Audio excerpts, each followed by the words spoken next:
Good morning, boys and girls. Well, I'm not a happy mother. Just take a look at this room. Does it look nice? No. I have been trying for like a million years to try and get my children to tidy their rooms. And look, this is what happens. I can't think of a good punishment. I thought maybe they can sleep in the passage. No, but then they won't sleep nice at night. I don't know.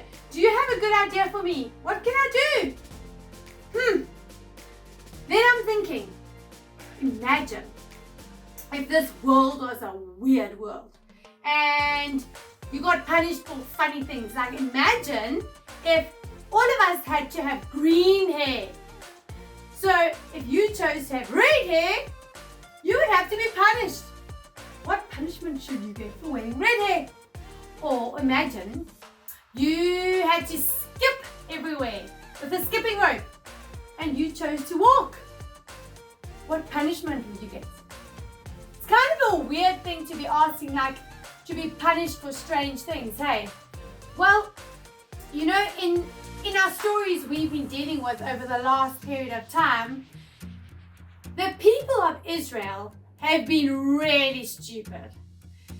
They just keep disobeying God's rules, and God patiently waits for them to obey Him. And so He sends a prophet to tell them they should stop disobeying His rules, and they don't listen. So He sends another prophet, and they don't listen. And so He sends them another prophet to give them hope of what can happen if they obey God's rules. And these jolly people just refuse to obey God's laws. And the time has now come where God is saying, this far and no further, and judgment is going to be passed based on the disobedience of the people.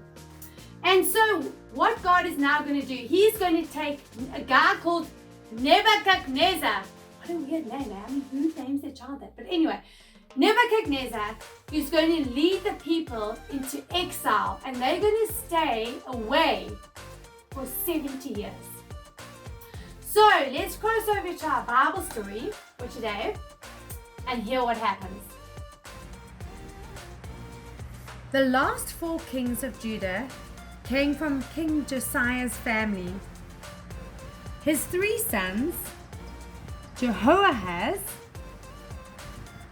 Jehoiakim, Zedekiah, and his grandson Jehoiakim, each ruled as the king of Judah for a short time.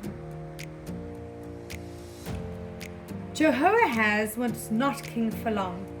He did what was evil, and the king of Egypt came and made Jehoahaz a prisoner. The king stole silver and gold from Jehoahaz.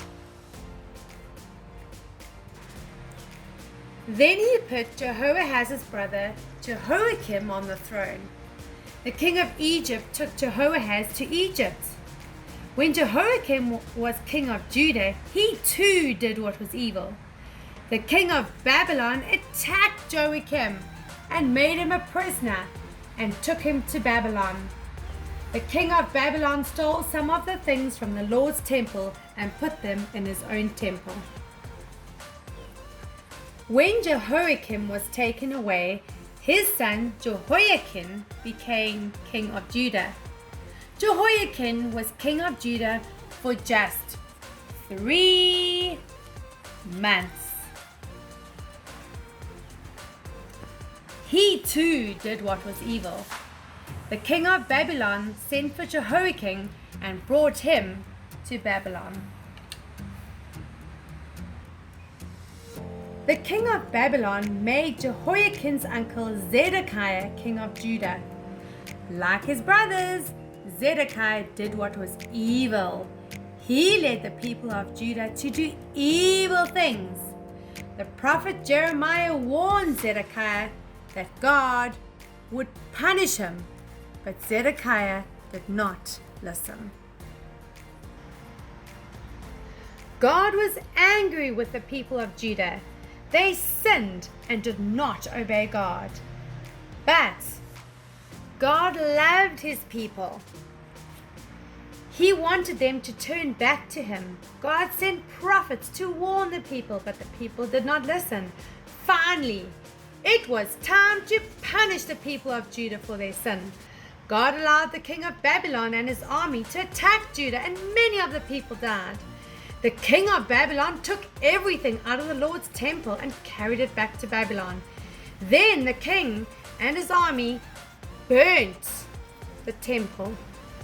They tore down the wall around the city and burned the palaces. Anything they did not take with them was destroyed. All of the people who were still alive were taken back to Babylon. The king forced them to be slaves. Everything the prophet Jeremiah had warned about happened, just like God said it would. Wow! I think God was right to punish his people, hey? And the amazing thing is, he did not abandon them either. That's the good part to notice. There was punishment, but he never abandoned them. And the way it ties up really, really well at the end is this. God still kept his promise to provide the ultimate king through the line of David. And so we know that in spite of all the disobedience, God brings the plan to its fullness by bringing Jesus and as to who is our ultimate king. And because of Jesus, we are helped in our life with the Holy Spirit living in us to be able to be obedient to God, because that little voice, the Holy Spirit, helps us be obedient to God. So that's the good thing to learn from today's story, and I hope that's going to be really helpful to you as you live a life that's honorable to God. So boys and girls, be sure to join us next time as we continue this journey with the people of Israel. Bye guys!